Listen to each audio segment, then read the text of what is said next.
Hey guys, what is up? Super K-Man Rocks here, and we are here for day number 5 of the World's 2023 Swiss stage. We are finally reaching the back end of kind of the first half of the Swiss stage, if you will. Round 3 technically is going to be ending here today, but we are going to figure out the first 2 teams officially eliminated from Worlds 2023 by the end of today's video, and of course, at the end, we will also know the 2 teams that are going to be moving on to the 1 and 2 stage of the tournament, continuing to fight for their lives, but giving themselves another chance to continue on. It's going to be a very interesting one today. We've got 2 best of 3s to cover for you guys, and so if you are excited, let me know down in the comment section below.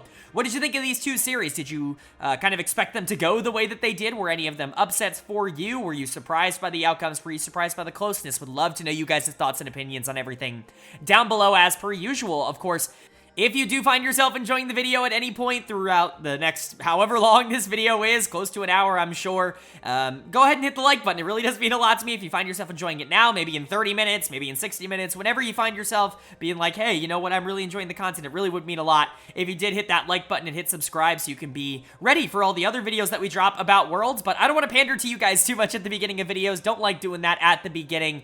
Let's just jump right into it. If you are new here, what we're going to do is go game by game in each series, talking about the advantages and the disadvantages that each team was able to generate. I'll be giving a player of the game and a dud of the game for each game, and then at the end of each series, I'll be giving a player of the series to kind of tie everything into a nice little bow. We will know our matchups for round number 4 by the end of today, and so we will quickly preview some of the matchups we're going to be getting on day number 6. I'm not going to go over the entirety of round number 4, just the matchups that we are going to get on day 6 at the end, but today is mostly going to be spent talking about day number 5, and man, I am excited to do so. We've got some best of 3s with tournament life on the line, and we kick that off with a really fun matchup, a battle between 2 teams that I honestly see as pretty weak right now in the main stage, and I know maybe some people might disagree with that because of some performances, but certainly not super enthused, and I'm definitely not surprised that either of these teams are 0-2. It's a battle between the number 3 seed from the LCS in Team Liquid and the number 1 seed from the VCS in GAM Esports.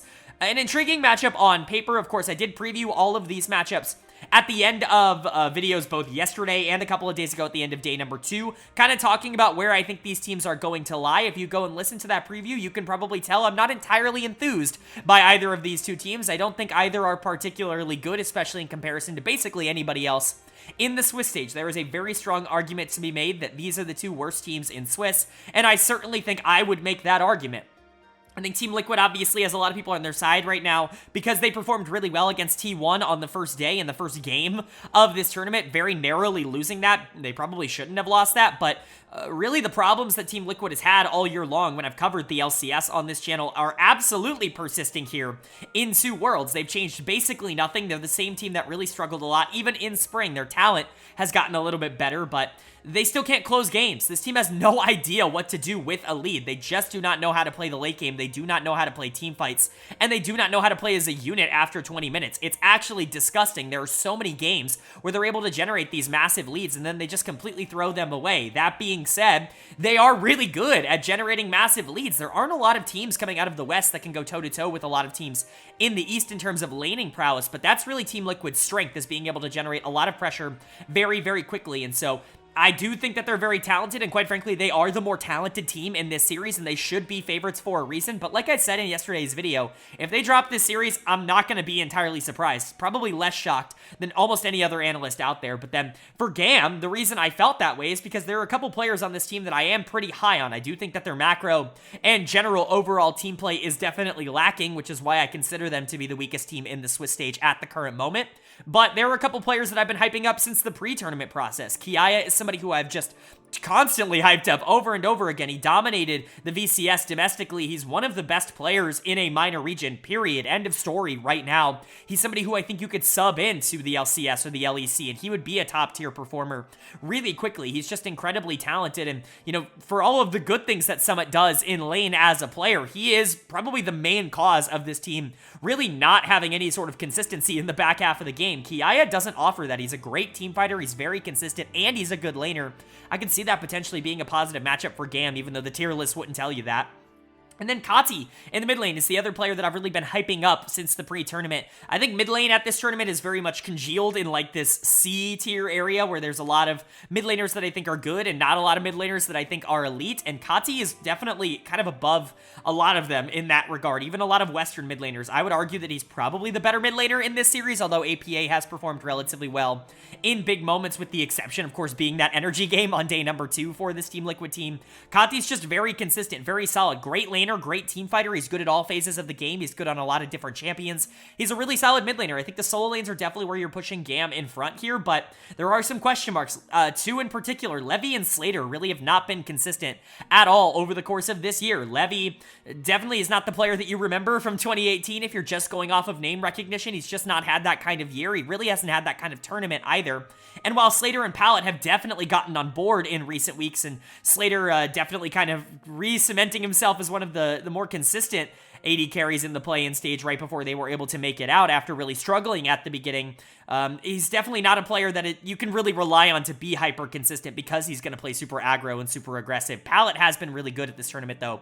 That's definitely been one of my biggest mistakes at this tournament, is how good Pallet has been. But overall, Liquid's more talented. They should be able to win this series. But again, I don't trust this team. They've shown us so much to say that, you know, there's really not reason to believe that they're definitely going to win it. I am going to predict them, like I said. Everything I'm saying now is the same thing I said yesterday, and so if you want full analysis on that, you can go back there. But, of course, going over this series, we get to start with game number 1, and the winner of game number 1 was GAM Esports. They are going to take the first game of this series. They're going to go up 1-0, and this is exactly what I was talking about, although not in the direction that I was talking about it. This was just GAM kind of outperforming Team Liquid, which was certainly not on my bingo card, but these two teams kind of taking opposite approaches to this game. It's clear that GAM did their research on what they wanted to do going into Team Liquid, because they go for an incredibly team fight-oriented comp that wants to scale into the late game. TL does have a lot of options in the late game as well. Orianna Aphelios is a very dangerous combo, specifically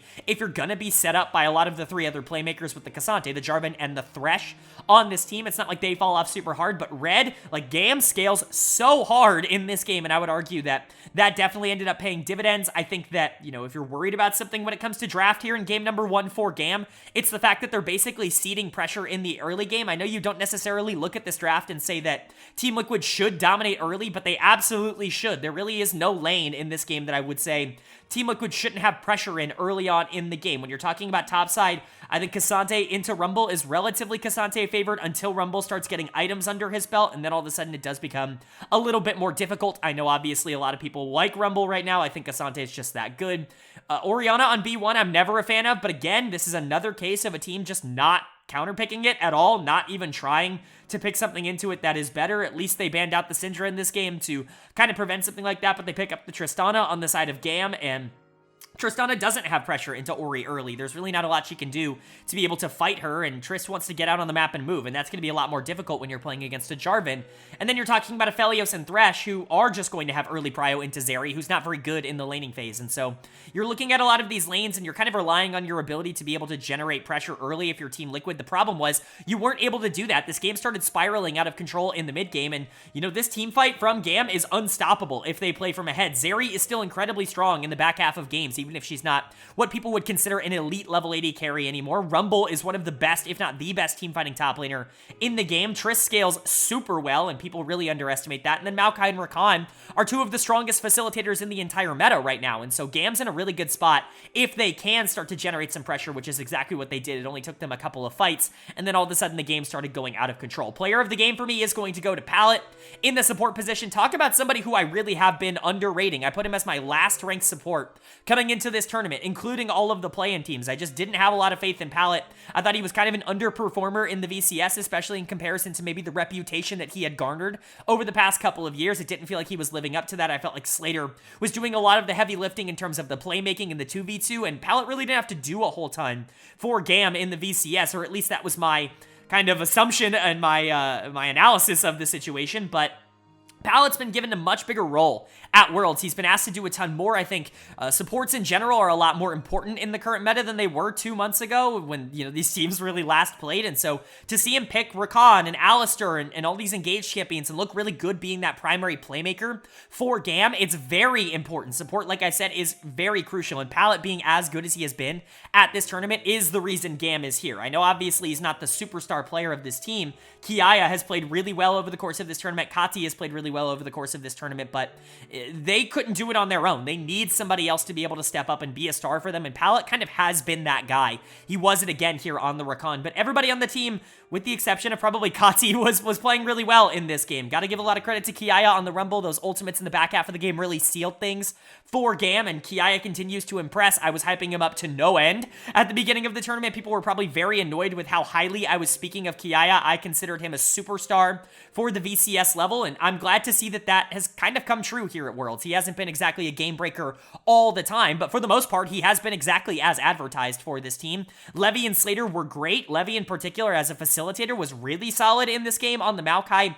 Piochik tried his best. I guess he tried some stuff, but Levy was the better jungler here in game number 1, which you're happy to see. And Slater was solid enough on the Zeri, just needing to capitalize. He didn't make any major errors, which is all you can really ask of Slater. When he's playing within the structure of this team, they play a lot better, but Kati definitely showed some struggle signs. He lost a lot early, definitely gave over a pretty big lead to APA. Now, that being said, that's expected in this lane. I know some people were really surprised by that because you look at Tristana and you look at Orianna, and you don't necessarily see like a matchup that should be Orianna favored, but as somebody who plays these two champions quite a lot, I would argue that Ori just does a lot better into this matchup than you would expect. I think she has a lot of prio. She really neutralizes a lot of the good things Tristana does. Now, Triss can still scale really well, and we did see the aggressiveness that Triss could have in the late game, but Orianna is going to have that pressure early, and if she does stay active on the map, you really shouldn't be able to give that Triss a lot of opportunities, and so Kati was definitely concerning, but everybody else on the team played so well, and they were able to get in that mid game and really not falling to any mistakes to the point where it didn't really matter.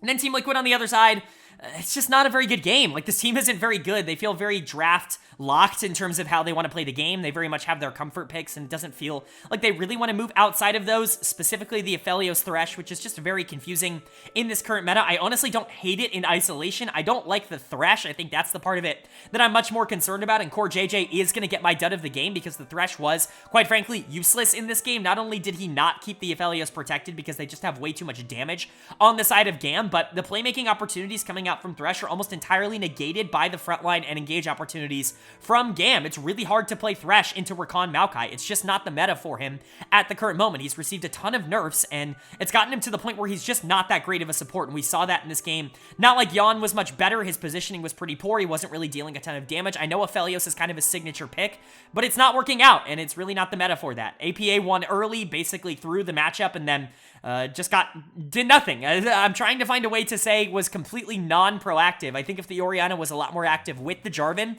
in the mid-game, I do think there's an opportunity for TL to start, winning some of these mid-game fights and equalizing some of the pressure on the map, but APA was way too inactive for that to happen. Summit didn't do anything on the top side. Piochik was honestly underratedly kind of bad this game. I know some people are going to say that Piochik is, hard stuck on this team, and he's been awesome at this tournament, certainly the best player on Team Liquid, but this was probably his worst game at World so far. It just wasn't very good. Team Liquid didn't show up here in game number 1, and you're going to need them turn it around. It's a best of 3. It's not a best of 5. They have to win this game number 2, or they are eliminated from Worlds. It's do or die for Team Liquid, and they've definitely got to get their foot on the gas and play a little bit more aggro. GAM feels right in their home, their wheelhouse right now, if you will.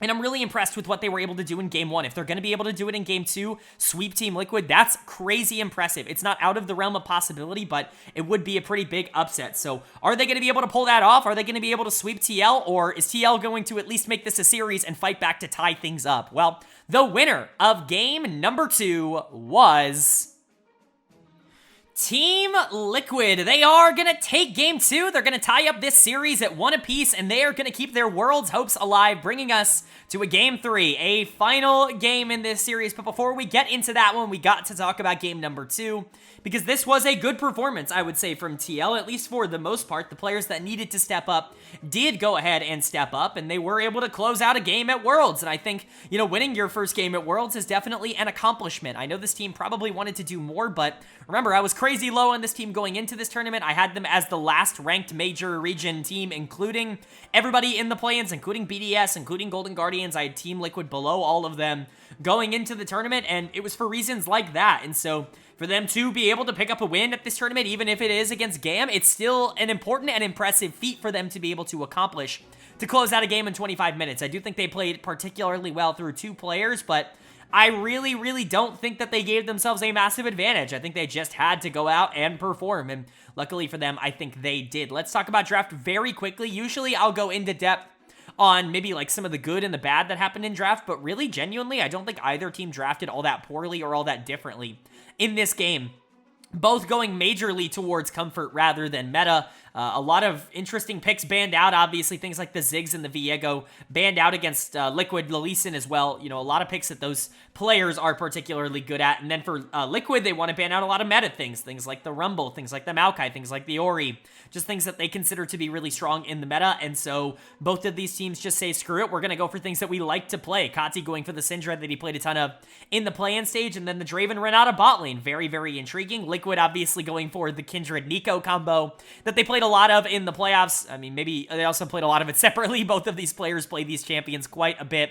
And then going for the Renekton on the top side. Getting Xayah Rakan on B2 is very important for this comp. Very, very interesting decision to allow that to happen if you're GAM, to try to take the Draven Gambit, if you will, in this one. It doesn't quite work out, although it kind of does in this game for them. It just isn't able to carry. And then the Kennen as the answer on R5 to Renekton. I think it's fine. I don't think it's nearly as good of a matchup as people want it to be. I think Jax is just significantly better in terms of this matchup than Kennen is. I know the MR nerfs have hit, and Kennen can still deal damage, but remember, a lot of Kennen's damage early is also AD, those auto attacks getting in that really make Kennen kind of a lane bully, and Renekton just doesn't care about them all that much. And so, you know, I don't necessarily think either team came out on top in draft here. I don't think there was any major difference between how these two teams ended up playing out the beginning part of the game, but I do think both teams needed to establish pressure early because both of these teams really, really want to take over in the mid game. That's really the part of the game that I would say all of these teams, or both of these teams, really want to try and play a little bit more aggro. And so for TL to be a lot more active in both the early and the mid game, I think that really just opened up everything that they wanted to do. Player of the game is a no-brainer. It's going to go to Pyosik, and this continues to be a massive positive trend for Liquid, is that Pyosik honestly has been fantastic at this tournament. He's easily been the best player on this team. He was really good, obviously, on day one, was one of the best players in the T1 match, if not the single best player in that T1 match, and even against Gen.G, he tried his best to keep that game within reach for Team Liquid. It was everybody else that ended up underperforming, and, you know, it's really good to see Pyosik step it up at Worlds again. It's kind of a trend for him as a player now, which I think is a good sign moving into future seasons. But really, I think the resurgence of this jungle mid synergy is really what kind of pushed TL over the top. We've seen games where Pyosik has played well, and this team hasn't been able to win. Pyosik and APA both playing really well and playing together, I think, is very important. I talked about this going into the tournament. They have a special level of synergy as a jungle mid duo, especially considering the fact that they don't even really speak the same language. For them to play off of each other so well, like, they're the reason that this team is at Worlds to begin with. It's because of how well Pyosik and APA have really gelled once APA was inserted into the lineup. We really got a glimpse of that here at Worlds in this game, in game number 4 for them, with APA also being really proactive and really important on the Nico, especially in a lot of these team fights down the stretch of the game. That ultimate can really take over a lot of situations, and I think APA did a great job. Summit was fine in this game. Topside certainly wasn't a problem. Bot lane continues to be a question mark. CoreJJ had another pretty rough performance. It has not been a good 2 games so far in this series for Core, and I think that's definitely concerning, but I see a lot of people overreacting on social media, on Reddit in particular, talking about how Core has been bad at this tournament, and about how he's the reason that this team is, you know, really struggling. You know, Yon, I think you can make an argument for that, not because Yon is making these gigantic errors, but because, quite frankly, Yon isn't doing anything. He's not doing damage. He's not putting himself in danger, but he's not helping his team really at all either. He's been a complete non-factor for this Team Liquid team, and as an AD carry in this current meta, that's a big negative, but Core was super important in their first couple games of this tournament. In game number 1 against T1, he was fantastic. He was one of the best players in that game by a gigantic margin, and so to say that he's been nothing but disappointing at this tournament, I don't think is necessarily an accurate assessment. It is fair to say that he has not been good today, though. Both of the first 2 games, I think, have been very disappointing from Core. Even when they got Xayah Rakan, they still ended up underperforming. Certainly something to keep an eye on, but jungle mid was really good in this game, and that helped solidify TL. And then for GAM on the other side, Again, a lot of comfort for them, kind of taking a little bit of a gamble, going for something that maybe isn't quite as meta, giving over a lot of the things that people consider strong right now and taking the Draven Renata instead to try to win early. And the Draven was relatively useful. The Renata definitely did some interesting things in the early game as well. Very difficult lane to lane into. The problem was that the top side of the map just didn't end up surviving. By the time we got to the mid-game skirmishes, all three of them ended up getting super far behind. Vi is one of those champions that I'm super out on. I've been out on Vi even when she was meta. I'm definitely not going to be in on Vi when I don't consider her an S-tier pick. She's just not a champion that I think plays all that well in pro because of how snowbally she does end up being. She's so squishy in the late game if she doesn't have any gold. And the problem is if you don't win early, you're not going to have a lot of gold in the jungle role. So you're going to press ult on somebody on the backline, and by the time you get there, you're going to be dead. And it's just definitely a disappointing, kind of result there, and I don't think Levy really did a whole ton to kind of change my mind on that. The R1 Syndra is certainly interesting. It's something Kati has played a lot of, and I do think this is a relatively good matchup. Kati definitely had a better game here. He was probably the best performing member, him, Slater, and Pallet, but dud of the game is going to go to KIA in the top lane. People are very much overrating the Kennen matchup into Renekton. I already talked about that a bit. I do not think it's nearly as dominant as people want it to be, considering what Renekton is as a champion, right? The MR nerfs, you want Kennen to be somebody that can actually deal with him in the early game, but Kennen ends up having a very similar matchup because of the way that Kennen plays, and then obviously can still be good in the late game, can still scale relatively well, and you're kind of hoping that you can generate pressure, but the Kennen was not useful this game. Kennen tried to ult and just died a lot. KIA has these games. As much as I talk up KIA, he's also going to have games where he tries a little bit too hard and dies a little bit too much. We've seen that at Worlds as well, and so for GAM, it's okay. It's just one loss, but you do have to rebound now. Just as much as you put Team Liquid on the ropes in game number 1, you are now on the ropes in game number 2. The winner of this game will keep their dreams alive here at Worlds. We'll move on to the 1 and 2 stage of the bracket, and we'll get another best of 3. The loser is going home, which I don't think either of these teams want to do here, but one of them's going to have to do it. Who is it going to be? Well, the winner of game number 3 was GAM Esports. They are gonna take game number 3. They're gonna win this series 2-1, and they will officially move on to round number 4 here in Worlds. They have won a best of 3 in the main stage. The overachievement of GAM continues here in another series. This team underperformed so much at MSI earlier this year, losing to R7, giving LLA their first ever best of win at an international tournament.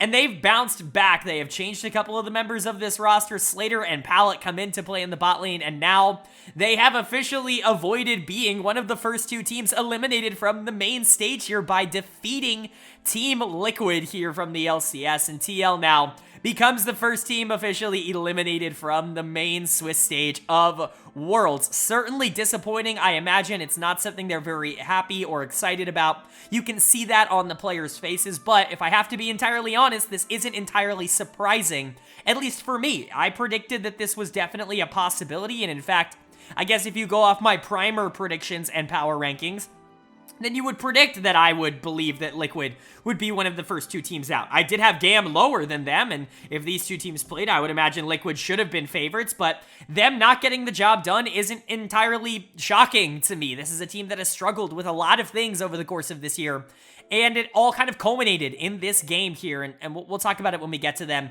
Let's talk about Draft first and foremost.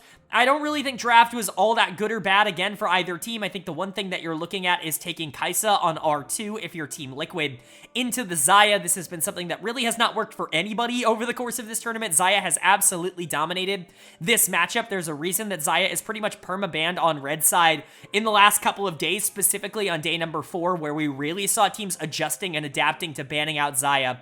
It's because it really closes the door on a lot of options. If you want to play Kai'Sa, if that's a pick you feel very confident in going towards, you can't leave the Xayah up. It's simply too bad a matchup in its current state, and we did see that. Slater was really strong. Pallet was even stronger this game on the Rel, but Xayah Rel is really the only lane where I can look at and say that that's going to be a problem for these teams. I think both of these team comps actually want to do almost identical things, very similar things, if you will. They both scale very well into the team fight stage of the game, but a lot of them have options for pressure. I just think that Obviously, GAM executed on it a bit better, and so you got to give them credit. Again, I do like their draft slightly more because of the Xayah. I think that really does push it over the edge, but basically everything else across the map is fine for them. Jax is the right matchup into Cassante that you want to take, and Ahri can be active on the map and kind of maybe take advantage of Syndra, even if I do like Syndra a bit more in terms of damage in the current meta. But really, the big difference-making, plays in this game were all, in-game decisions. They weren't draft decisions. They weren't prep. It was all, gameplay. It was outplaying your opponent, and that's what GAM did. GAM outplayed TL in this series. Player of the game and player of the series as a whole for me, maybe surprisingly, is going to go to Levy in the jungle. Fantastic series from him. He finally showed up here at Worlds, and quite frankly, he finally showed up here in 2023. It's not like he was all that dominant domestically, in my opinion, either. He really was just a good jungler, good enough to be able to get this team over the finish line, while his lanes were really dominant, and that kind of showcased itself in the play-in stage, where it really felt like he wasn't creating a lot of these advantages, but he gets back on the champion that clearly he has shown a lot of favoritism towards over the course of this tournament. There have been 6 Wukong games at Worlds in 2023. Levy is 4 of them, and so clearly this is a champion that he feels very confident in being able to play at a high level, even if there aren't a lot of other junglers in the world right now that see Wukong as a very viable top-tier option. It's clearly something that GAM wants to go towards, and it very much worked out in this game. Levy was everywhere, creating a lot of aggressiveness, creating a lot of positives for this team, and him and Pallet being the 2 players that I think stood out the most to me in this series is super important towards GAM, because those are the 2 that really needed to step up if they wanted to make an upset in this series. Like I said, Pallet was also really good. The Rakan in Game 1 was great. The Rel here in Game 3 was arguably better. He's just been very consistent for this team. I think there's a really strong argument to be made that he's been their best player at Worlds, and that's certainly not something I anticipated, having him as the number 23 support going into this tournament. I've been nothing but wrong about that. As you guys know who follow the channel, I'm very happy to admit when I get a take wrong. I'm not going to sit there and say that I got a take wrong if I don't believe I got it wrong, but I got Pallet wrong. He's just better than I was giving him credit for. This has been a really good tournament from him. KIA was phenomenal. I think broadcast ended up giving him player of the series. I don't think he was quite as impactful as maybe the broadcast was making him out to be. I think he was still really important. Obviously, there was a lot of big Cassante moments at the end of this game, but KIA was still solid. I think he struggled a bit more on the Kennen in game number 2 than maybe people give him credit for, but in general, KIA is still a big positive. Kati was fine outside of that game 1 on the Tristana, where he didn't play particularly well, and Slater didn't make any sort of mistakes or errors, and again, every time that that's been the case for GAM over the course of this tournament, GAM has won. That is a big, big factor for them, and so basically everything going right for them. This is a massive win for them to be able to win a best of 3 at Worlds against a major region. It's just exactly what you want to see. VCS has to be considered one of, if not the best minor region at the current moment. I know the PCS is obviously really good as well. PSG never really got an opportunity after they kind of fumbled the bag against BDS, but GAM has more than proven that they can hang with some of the major region teams, and I think it's going to be interesting to see who they get drawn against in the next round. But for Team Liquid, this is an unfortunate way for your tournament life to come to an end. I think they obviously expected to be able to do a lot more, and they just weren't able to get the job done. This draft is frustrating to some North American fans because you're taking the best player on your team in Pioshik at this tournament, and you're putting him on tank duty, you're putting him on Sejuani, and I think a lot of people wanted to see him on something that could be a lot more proactive, but Sejuani's really good in this comp, and also, let's not pretend like Pioshik's not the one picking his champion at this point in the tournament. I know that, people like to blame draft and coach, but we know we know how North American coaches work. We've gotten enough insight to know that Pioshik was the one who picked this Sejuani, who said, I feel good playing this in this matchup on R5, and it just didn't end up working out. Dud of the game is going to go to APA, but I think realistically you could give this to Summit as well. Both of them, I think, really underperformed, and that's really an encapsulation of, I think, some of the problems that Team Liquid was going through was just the consistency coming out of some of these laners early on in games. If they lost, they didn't really have a lot of tools to be able to get themselves back into it. Jan and Core were just not good.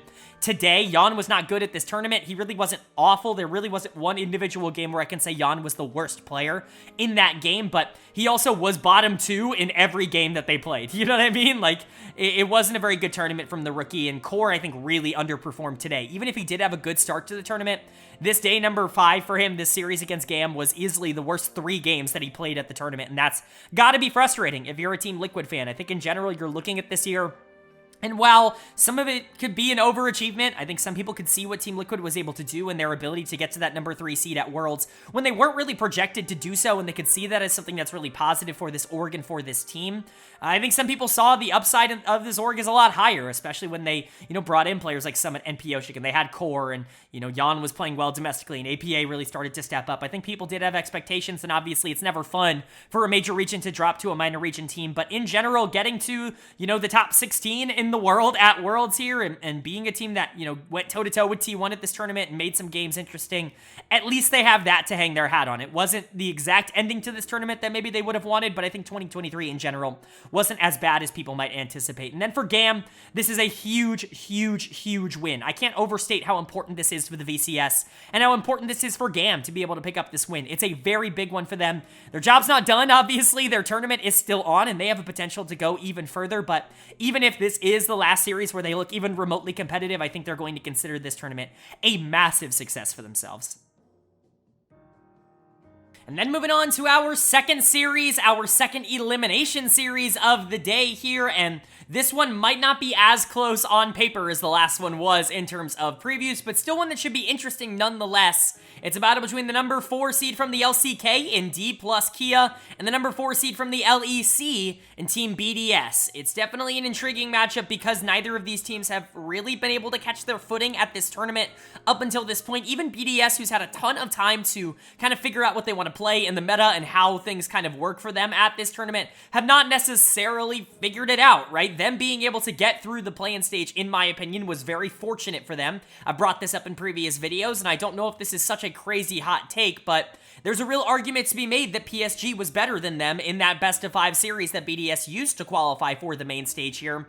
PSG just kind of greeted draft in games 3 and 4. They really threw things away and gave BDS a ton of opportunities, and then, game 5 went their way, and that's how it ends up happening, right? But that reverse sweep did end up getting them here. They just haven't shown really any signs of life in the main stage up until this point. Yes, they've had a pretty tough schedule. JD Gaming is certainly not a pushover. Losing to them is not bad at all, but losing to Mad Lions is certainly not a good look. I've talked about how I think Mad is theoretically better than people are giving them credit for, but only because I think the bottom tier teams at this tournament are worse than people think they are at the current moment, and BDS is definitely one of those, and so definitely some things they need to work on. Adam continues to be really the star of this team and the one kind of pushing them forward, but Nuke continues to play well in that same vein. If Adam gets on champions that he feels comfortable on, that are kind of in his God's repertoire, I do think that there is enough talent on this team to be able to take maybe a game, but DK should be better. There's really no excuse for DK in this series. They're 0-2 at the start of this tournament, but their schedule has been crazy hard. They ran into G2 in round number 1, which obviously proved to be a pretty difficult game,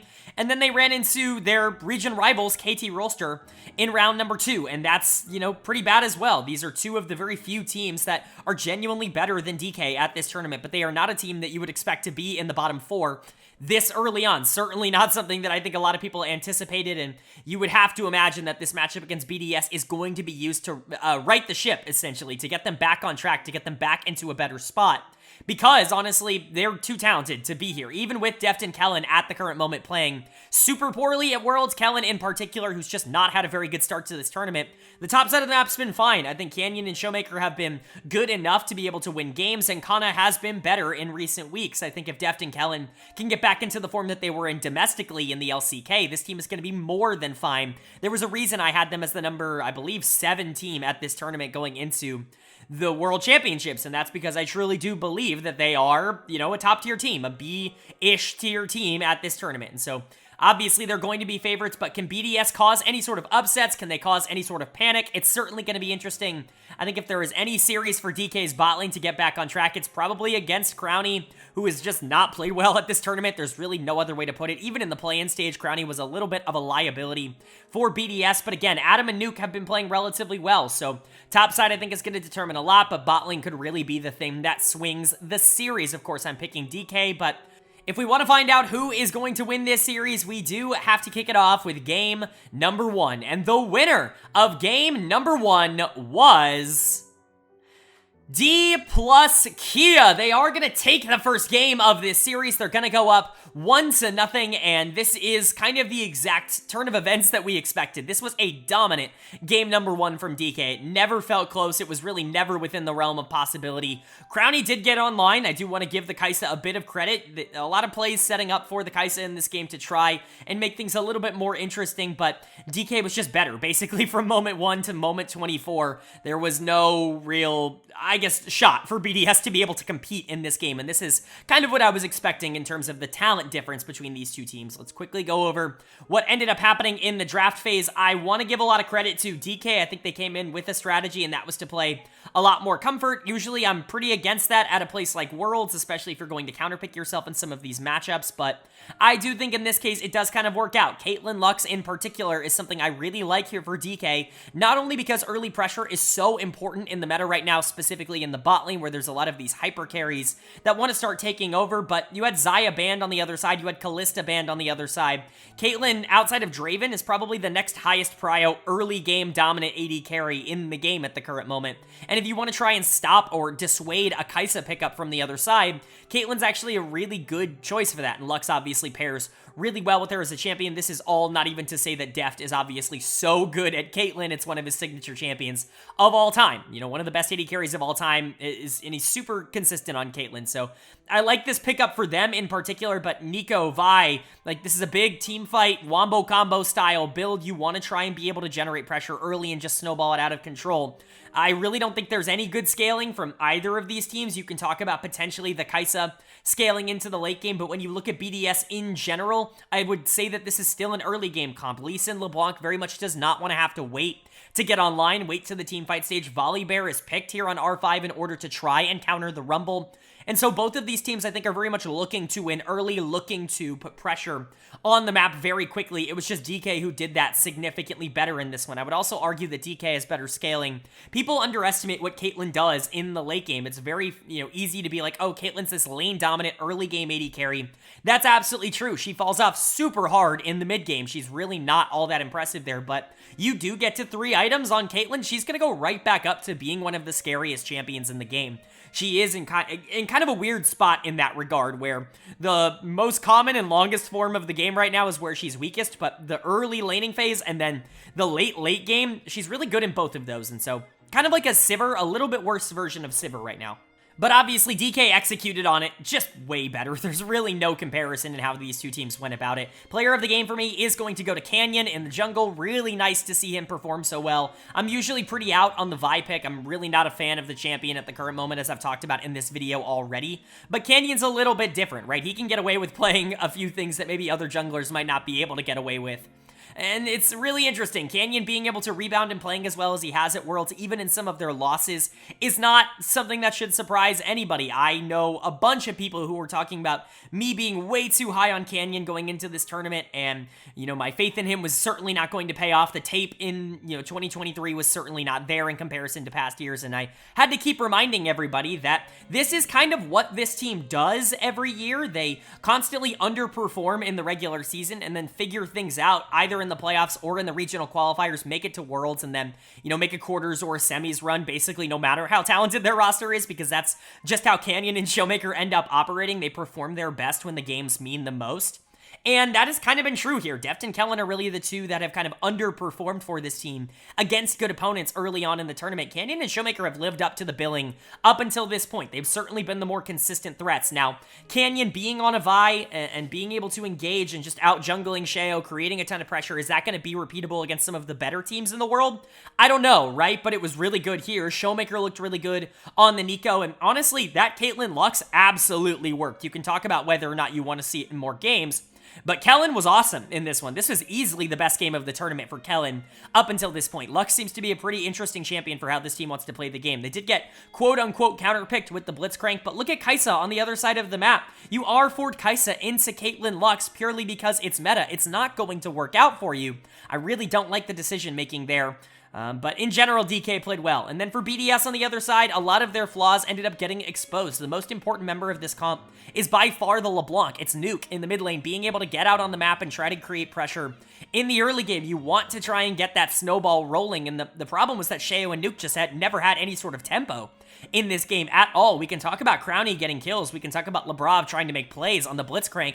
as that answer to Caitlyn Lux, which I do, in theory, like. But if your mid jungle is going to lose as hard as these two did in this game, it's just not going to be winnable. Like I said, LeBlanc is super important towards what this comp wants to do, but Sheo's going to get my dud of the game because it really did feel like a jungle Canyon in this game for Canyon. This was a pretty traditional performance for him, but Sheo was kind of the one who took the brunt of that.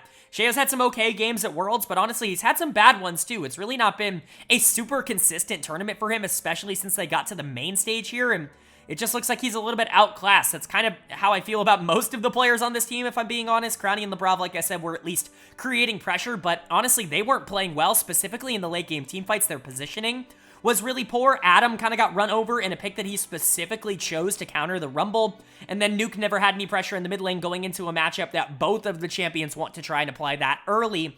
It was just kind of a disaster of a game for BDS. It really was everything that you didn't want to see from that team, and I hate to say it, but that's kind of what we expected. This felt more like a BDS versus LCK type of performance, and, you know, maybe they're going to be able to come back, maybe they're going to be able to kind of right the ship, but for now, I just don't know if I have faith in that with how they played in this game number 1. They're going to need to do it, though, in game number 2, and I would imagine they have to make some adjustments in terms of their draft. But for DK, it does feel like they're using the series to kind of get their mental back on track, which is probably the best thing you can do here. It's going to be interesting to see if they continue to go more towards comfort or if they want to go ahead and try some, you know, more meta-oriented drafts, move away from the Caitlyn Lux, maybe pick up the Kai'Sa for themselves and see if they can still be as successful. Either way, I imagine that they're going to be dominant in terms of player performances, and if they can play as well as they did here in game 1, this is going to be a quick 2-0 sweep. So is DK going to be able to do that, or is BDS going to be able to tie up the score? Well, the winner of game number 2 was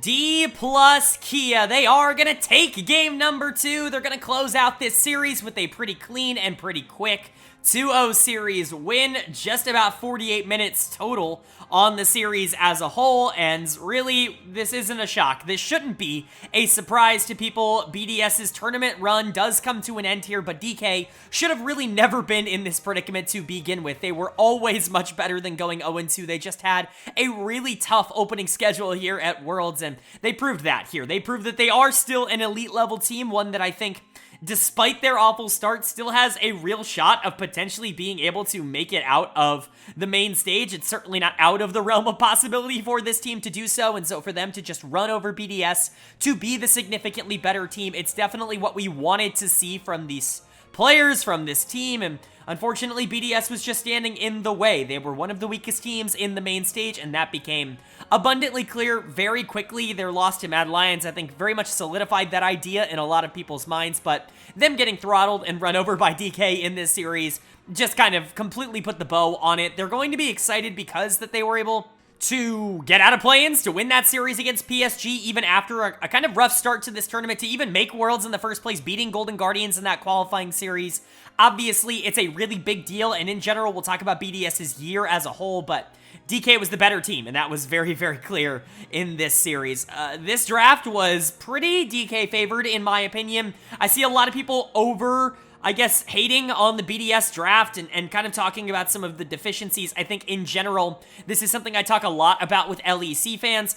LCS, LCK, and LPL fans do this as well. I'm not trying to say they don't, but specifically LEC fans I've noticed on Reddit and on Twitter are very much like, oh, draft win, draft loss, right? They are very draft focused, and I can understand that ideology. I think a lot of it comes from the fact that a lot of the big streamers, a lot of the big content creators for especially European League of Legends are very focused on draft and very focused on that kind of ideology. I think that's just something that kind of transcends in that community. It very much is something that those players and the people who watch the LEC a lot like to kind of grasp onto, if you will. And not necessarily saying it's a wrong thing, but I do often think that it ends up going to an extreme with LEC fans, and I think this series is a good example of that. I saw some comments on game number 1 about how they drafted 3 losing lanes, BDS that is. Of course, they were going to lose. First of all, I completely disagree with that assessment of that draft. I think you could argue that Volibear in the top lane was specifically designed to be good into that Rumble matchup, and then in the mid lane, I think LeBlanc should have more prio in the early game than Nico, even if Nico was an early game champion. So this idea that you have 3 losing lanes, I don't agree with. I think you have two winning lanes, even if they're relatively net neutral. You just got outplayed. It happens. I do think this draft is worse from BDS. I don't think that they have as many tools here. I think red side DK in this case scales a lot harder. Azir plus Aphelios is just very difficult to deal with. You have consistent Alistar knockups, and you've got the Rumble for team fighting potential, and you just don't have the same kind of things on BDS, and I don't think you necessarily have the same kind of control in the early game either. You kind of counterpick yourself on B5 with Olaf into the Rumble. I get you wanted to play one of your Gods champions, and Darius and Garen were banned out for Adam, but Olaf is not particularly good into Rumble as far as I'm aware. That is a Rumble favored matchup, and it looked like it in the game, even though Adam tried his best. He was certainly the one player on BDS trying his hardest, and then the rest of the map, I think, is just generally fine, right? Like, Nico's going to have prio early into Azir because it's Nico, and she's an early game champion for the most part, and she does well into that matchup, but Azir's going to survive and scale way better, and then there's really no difference in the bot lane here. They go for the Aphelios on DK's side, which obviously is really good for scaling, but more so, I see a lot of people being like, oh, you know, ban out Kalista, Caitlyn, Xayah, first pick Kai'Sa, you know, facepalm, awful draft move. I don't get that. Is that just like is that like a European thing that people just don't want Kai'Sa? We went through this on day number 2 where people were like, oh, Kai'Sa's dead in the water. And we've spent the last 2 days, especially on this channel, being like, obviously the reports of Kai'Sa's death were greatly exaggerated. She absolutely dominated day number 4. All 4 games were basically won by Kai'Sa. And you know what was a common denominator in a lot of those games? Banning out Xayah and banning out things like Kalista and Caitlyn. Now, would I have banned out all 3? Probably not, but banning out Xayah on blue side and first picking Kai'Sa, really not that bad of an idea. It's really the only thing stopping Kai'Sa from being strong. The problem was not having Kai'Sa as a champion, which I don't get. Again, it's very weird to see so many LEC fans like claiming like this was such a bad draft idea. I think this was actually really smart. They just didn't play good enough to be able to win this game, in my opinion. I think the rest of the draft was curious. Again, the Olaf pick in particular was definitely a question mark. I'm not a big fan of Wukong, but I can't blame Draft for this loss. If they played better, they had opportunities in this game. They have options. You have Wukong Nico, which is active early. Adam has potential to be able to get out of control on this Olaf, and the Kai'Sa can be a problem. The problem was, in this game, that they just weren't as good, and that's okay to accept that, but that's more of my analysis on the situation. Maybe you guys disagree down in the comments, but that was definitely more of my kind of idea and call on this situation. Player of the game for me, though, is going to go once again to Canyon. He's also going to get player of the series. It's an absolute no-brainer. If you do want to criticize anything about this draft from BDS, it's leaving Lee Sin unbanned and giving it to Canyon, because obviously you give Canyon his Lee Sin at Worlds, he's going to pop off. He's going to absolutely dominate on the pick, and you know what? He did. He was really good in this series. Obviously, the Vi in Game 1 was fantastic, but the Lee in Game 2, in my opinion, was better. It's just how good he is. That play that he made on Nuke, where he like hits Q to cancel the TP and then like kicks him, it's ridiculous. It's a ridiculous play coming in from Canyon. It's really impressive stuff, but it is what it is, you know. When you play against that Lee Sin, you're just going to get kind of rocked. I think everybody else in the team definitely stepped up. Kellen had a much, much better day than he has had at any point on days 1 or 2 over the course of this tournament. He really struggled against the good teams. This is a good kind of rebound for him. He'd been really good all year. It's not like he's been a disaster for this team. The team has looked a lot better with Kellen at the support position than when Bible was here, and so to see him kind of get back into form here, it's good.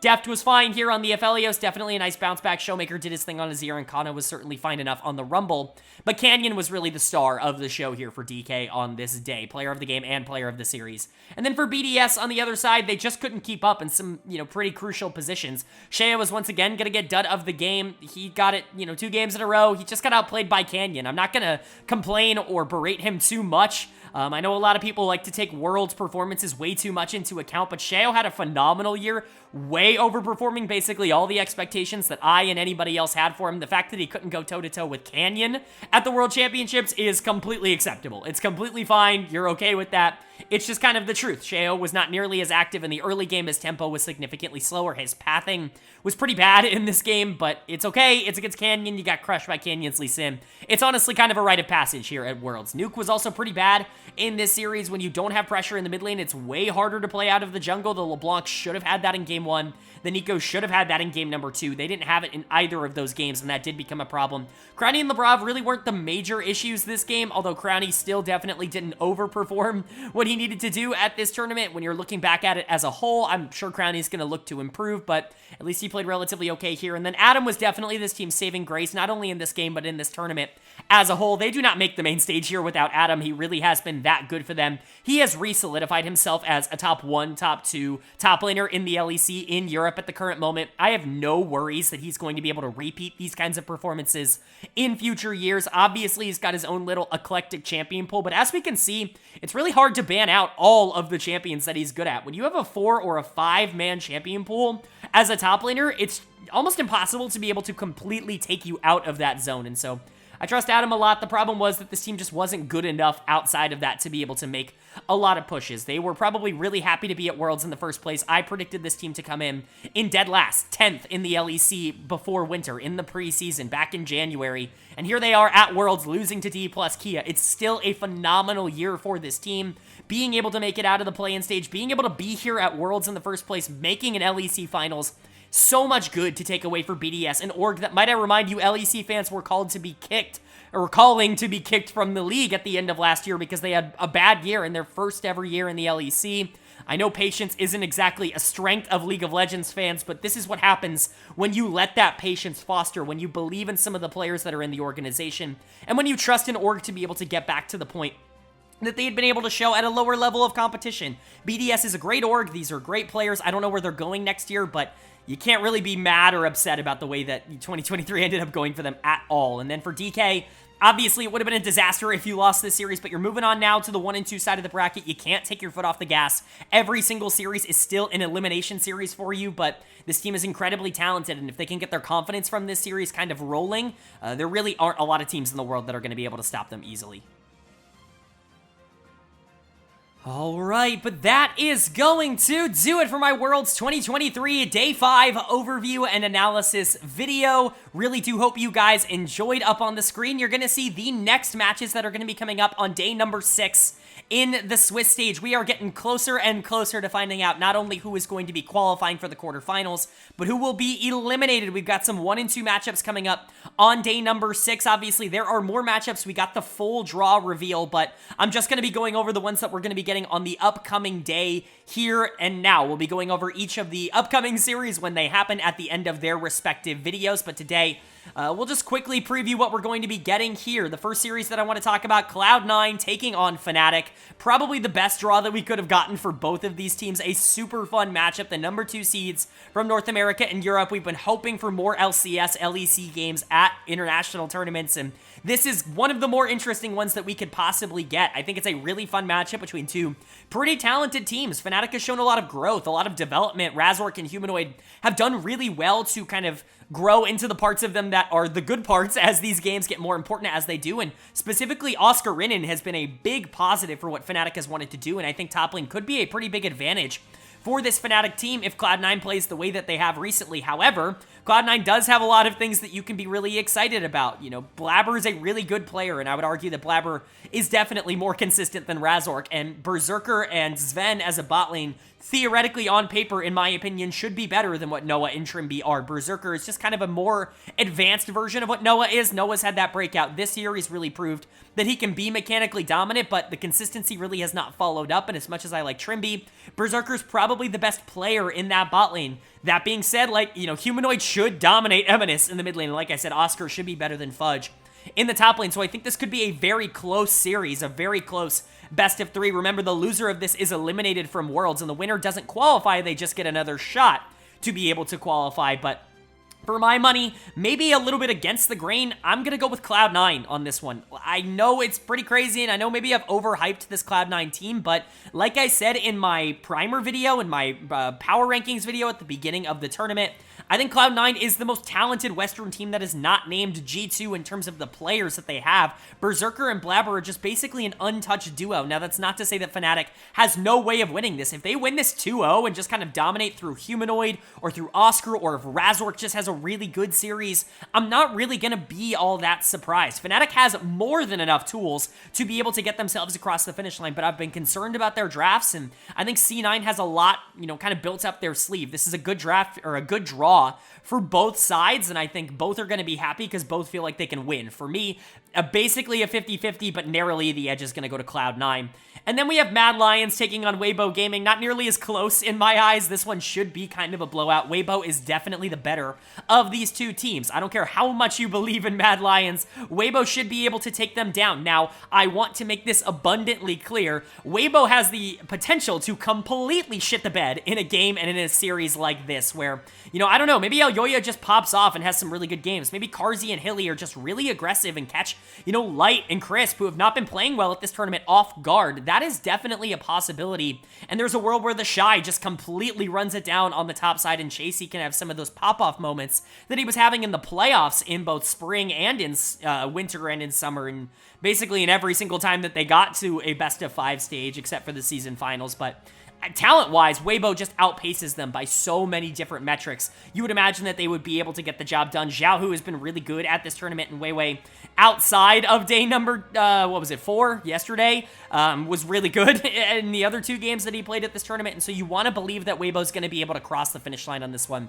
They're going to be who I pick, but again, if they shit the bed, it's not entirely out of the realm of possibility. I just wouldn't imagine that they do it against a team like Mad Lions, and so Cloud9 and Weibo are my predictions, but would love to know what you guys' thoughts are down in the comment section below. Who do you think is going to be winning these 2 games? What did you feel about the 2 series that we got here today? Would love to know all of your thoughts. Of course, if you enjoyed the video, leave a like. It really does mean a lot to me. Lets me know you guys are enjoying the content, and of course, it does help get this video out to a lot more people, which I'm always very appreciative of. If you're new here, hit the subscribe button. As you can see, we're covering every single day of Worlds on this channel with in-depth analysis as somebody who's covered all 4 of the major regions all year long, and so if you're interested and enjoying the kind of stuff that you got in today's video, hit subscribe and hit that bell so you can be notified when the rest of them go live. We've got off-season content lined up for you after the end of the season as well, and so definitely want to stick around. But with all that being said, I hope you all are having a great day. I hope you continue to have a great day, and I will see you all